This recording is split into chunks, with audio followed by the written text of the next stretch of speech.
बच्चों, जैसा कि आप सभी जानते हैं आपका एग्ज़ाम कल है सामाजिक विज्ञान का कक्षा 10वीं का।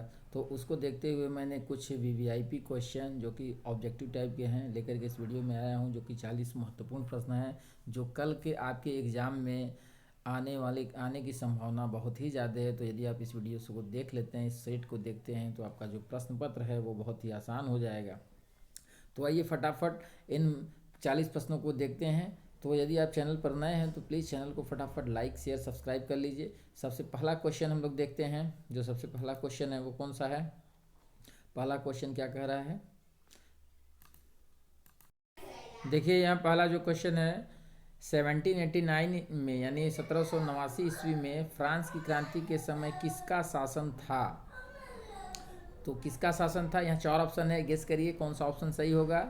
सही ऑप्शन को देखिए, यहाँ पे दिया है उत्तर ग, लुई 16वां। ठीक है, लुई 16वां जो था फ्रांस की क्रांति के समय यही वहाँ का राजा था।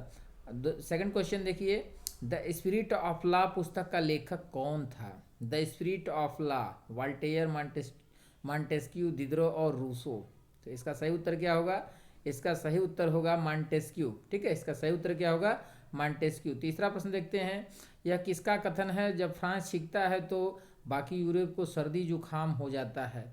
मैटरनिख, मेजनी, बिस्मार्क, रूसो। यह किसका कथन है? आप तैयारी कर लिए होंगे एग्जाम की, एक बार उसके हमारे साथ रिवीजन करिए हमारे चैनल पर। तो ये किसका किसका है कथन? ये कथन है मैटरनिख का। ठीक है, ये कथन किसका है? मैटरनिख का। अगला प्रश्न देखते हैं हम लोग। अगला जो प्रश्न है, जर्मनी का एकीकरण कब हुआ था? बहुत ही महत्वपूर्ण प्रश्न है। 1851, 1861, 1871 और 1881 में। तो जर्मनी का एकीकरण कब हुआ था? 1871 ईस्वी में। ठीक है, जर्मनी का एकीकरण कब हुआ था? 1871 ईस्वी में। नेक्स्ट क्वेश्चन, फ्रेडरिक सारियू कौन था? फ्रेडरिक सारियू कौन था? फ्रांसीसी चित्रकार था, जर्मन दार्शनिक था, ऑस्ट्रिया का इतिहासकार था या ब्रिटेन का प्रधानमंत्री था? कौन था?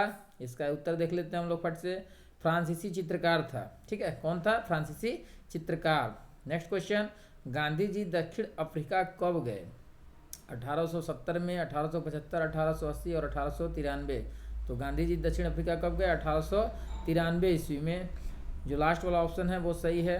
अगला प्रश्न है, चौरी चौरा में हिंसात्मक घटना कब हुई? चौरी चौरा में हिंसात्मक घटना कब हुई? 5 जनवरी 1922, 8 नवंबर 1924, 10 फरवरी 1927 या 9 अप्रैल 1930? कब हुई, गैस करिए।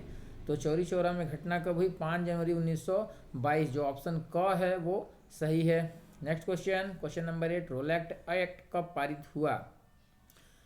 जो क विकल्प है 1918, ख विकल्प 1919 और ग विकल्प 1920 और घ विकल्प है 1921। तो जो रोलैक्ट एक्ट है वो 1919 ईस्वी में पारित हुआ, यानी विकल्प ख जो है इसका सही है। 9 क्वेश्चन, वंदे मातरम गीत किस पुस्तक से लिया गया है? वंदे मातरम जो गीत है किस पुस्तक से लिया गया है? यहाँ 4 ऑप्शन है, आनंद मठ, गीतांजलि, गीता रहस्य, हिंद स्वराज। तो आप जानते ही होंगे इस प्रश्न का उत्तर, ये है आनंद मठ।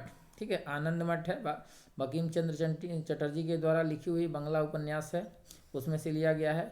अगला प्रश्न है, बापू किन्हें कहा जाता है? बहुत ही आसान प्रश्न है, बापू किन्हें कहा जाता है? इसका उत्तर जो होगा वो क्या होगा? महात्मा गांधी। ठीक है, आसान है, बापू किसे कहा जाता है? तो महात्मा गांधी को। साम्यता के आधार पर संसाधन कितने प्रकार के होते हैं? तो साम्यता के आधार पर संसाधन जो होते हैं कितने प्रकार के? आप जानते होंगे, 2 प्रकार। 2 प्रकार कौन कौन? नवीकरणीय और अनवीकरणीय। चलो अगला प्रश्न हम लोग फटाफट देखते हैं, निम्नलिखित में से किस राज्य में सीढ़ीदार खेती की जाती है? पंजाब, उत्तर प्रदेश का मैदान, हरियाणा, उत्तराखंड। देखिए, सीढ़ीदार जो खेती होती है वो पहाड़ी इलाकों में की जाती है, और पंजाब, उत्तर प्रदेश और हरियाणा जो है ये मैदानी इलाके हैं। यहाँ गंगा यमुना का जो मैदान है, सिंधु नदी का जो मैदान है वो उपजाऊ ज़मीन है, तो यहाँ पे वो नहीं है। वो कहाँ है? उत्तराखंड। उत्तराखंड पहाड़ी इलाका है, तो सीढ़ीदार खेती कहाँ की जाती है? उत्तराखंड में। नेक्स्ट क्वेश्चन है, पूर्वी तट के नदी डेल्टाओं पर किस प्रकार की मिट्टी पाई जाती है? तो पूर्वी तट के नदी डेल्टाओं पर किस प्रकार की मिट्टी पाई जाती है? पहला है लाल एवं पीली, दूसरा है काली, तीसरा है जलोढ़ और चौथा ज्वारी। किस प्रकार की मिट्टी? तो इसका उत्तर है जलोढ़। ठीक है, ऑप्शन ग है जलोढ़। नेक्स्ट क्वेश्चन, किस मृदा को रेगर या स्वतः जुताई वाली मृदा भी कहते हैं? किस मृदा को? काली, जलोढ़, लाल, लेटराइट। किस मृदा को कहते हैं? तो ये है काली। ठीक है, ऑप्शन क काली है। 15वां प्रश्न है, इनमें से कौन सा संरक्षण तरीका समुदायों की सीधी भागीदारी नहीं करता है? संयुक्त वन प्रबंधन, चिपको आंदोलन, बीज बचाओ आंदोलन, वन्य जीव पशुहार का परिसीमन। तो इसका उत्तर जो है वो ग है, वन्य जीव पशुहार का परिसीमन। 16वां प्रश्न है, प्रश्न संख्या 16, भारत जैव विविधता से समृद्ध देश है, विश्व की कितनी प्रतिशत उपजातियां भारत में पाई जाती हैं? तो विश्व की कितनी प्रतिशत? आप जानते होंगे 8%। इसका उत्तर है ऑप्शन क 8%। 17वां प्रश्न है, भारतीय वन्यजीव रक्षण अधिनियम कब लागू किया गया? 4 ऑप्शन है, 1952, 1986, 1972, 1992।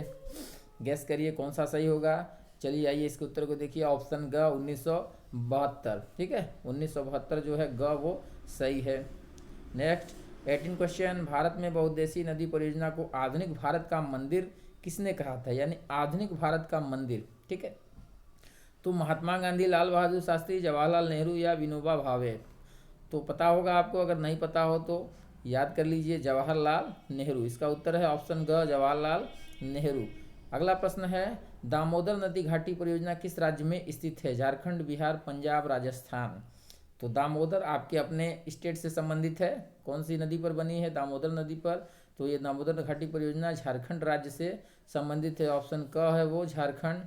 अगला प्रश्न, क्वेश्चन नंबर 20, सरदार सरोवर बांध में कौन सा राज्य प्रभावित होता है? सरदार सरोवर बांध में महाराष्ट्र, गुजरात, मध्य प्रदेश, इनमें से सभी। तो जो सरदार सरोवर बांध है वो तीनों राज्य को प्रभावित करता है, यानी ऑप्शन डी जो है इनमें से सभी वो सही है।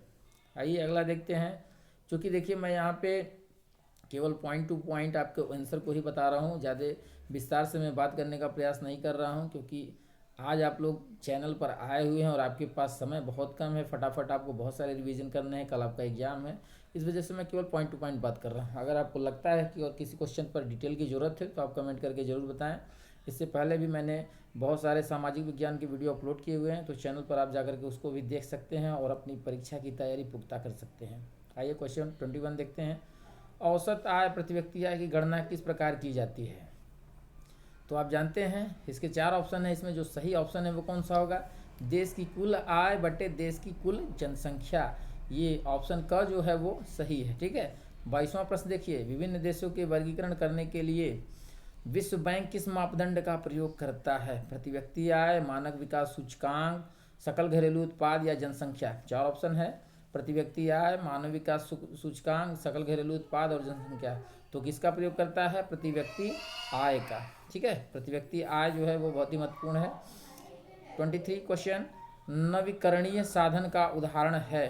कोयला, पेट्रोल, भूमिगत जल, जनसंख्या। तो ये जो जनसंख्या है वो यहाँ क्या है क्वेश्चन? नवीकरणीय साधन का उदाहरण है। नवीकरणीय तो कोयला, पेट्रोल और भूमिगत जल। ये इसका ऑप्शन थोड़ा सा गलत हो गया है, इसका ऑप्शन घ होगा, जनसंख्या। जनसंख्या जो है वो नवीकरणीय साधन है।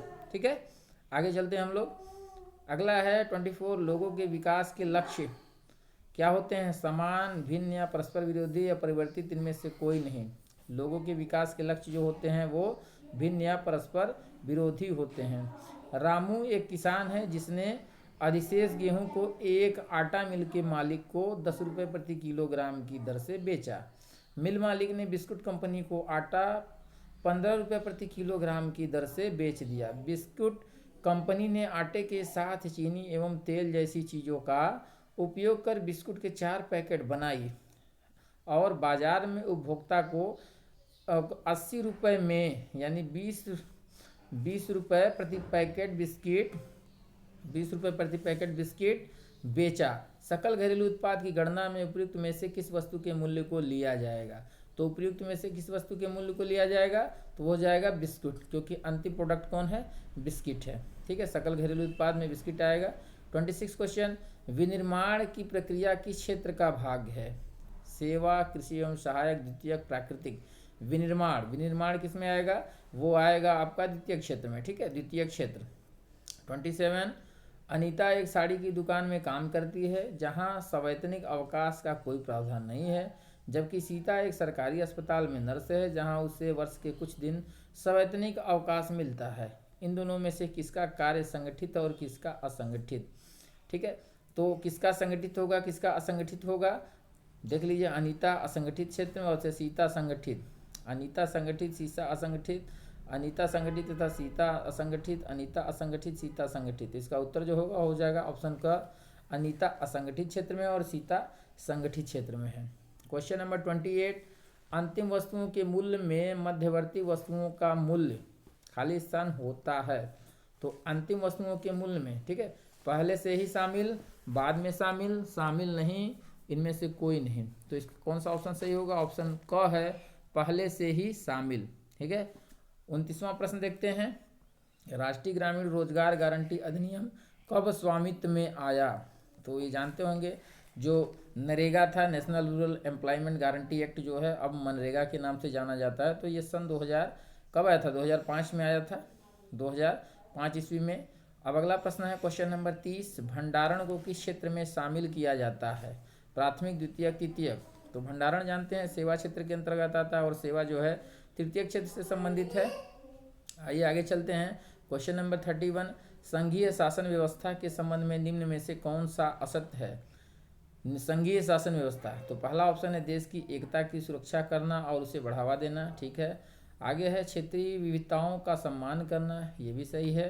दूसरा है विभिन्न स्तर की सरकारों के बीच सत्ता का बंटवारा करना, ये भी सही है। अदालतों को संवैधानिक और विभिन्न स्तर की सरकारों के अधिकारों की व्याख्या का अधिकार न होना। तो ऑप्शन ग जो है वो इसका सही ऑप्शन हो जाएगा, क्योंकि ये गलत है, ठीक है, बाकी सभी सही हैं। आगे चलिए, 32वां प्रश्न, बेल्जियम में फ्रेंच भाषा बोलने वालों का प्रतिशत कितना है, 20%, 30%, 40%, 50%।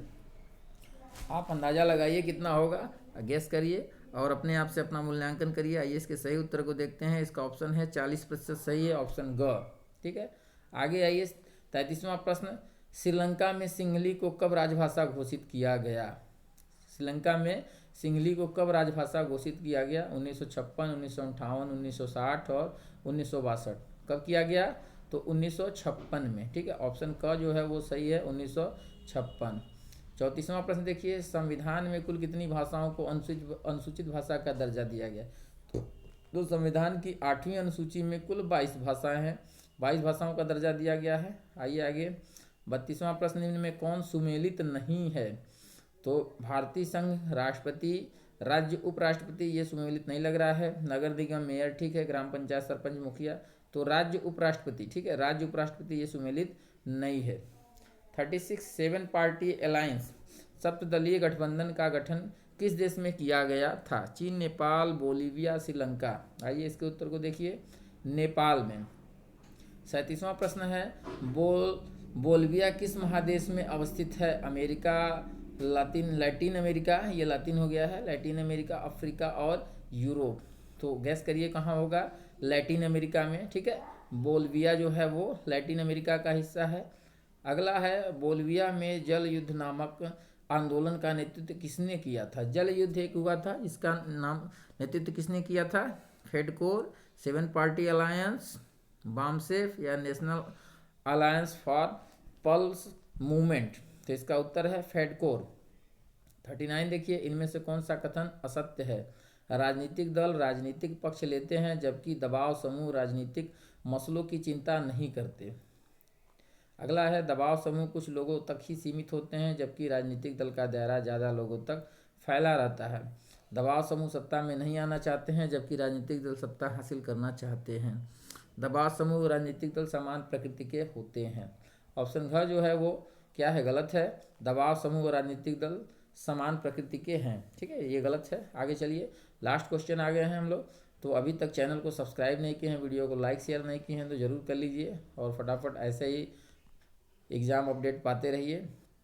अगर नोटिफिकेशन के बटन को, घंटे वाले बटन को प्रेस कर लेंगे तो कोई भी नोटिफिकेशन आपको आसानी से मिलता रहेगा। नेपाल में SPA 7 पार्टी अलायंस ने किसे अंतरिम सरकार का प्रधानमंत्री चुना था। गिरिजा प्रसाद कोइराला, राजा ज्ञानेंद्र, राजा वीरेंद्र या राजा महेंद्र। तो इसका ऑप्शन क है, गिरिजा प्रसाद कोइराला। तो इस प्रकार हम लोगों ने 40 महत्वपूर्ण प्रश्नों को देखा। वीडियो देखने के लिए आप सभी का बहुत बहुत धन्यवाद।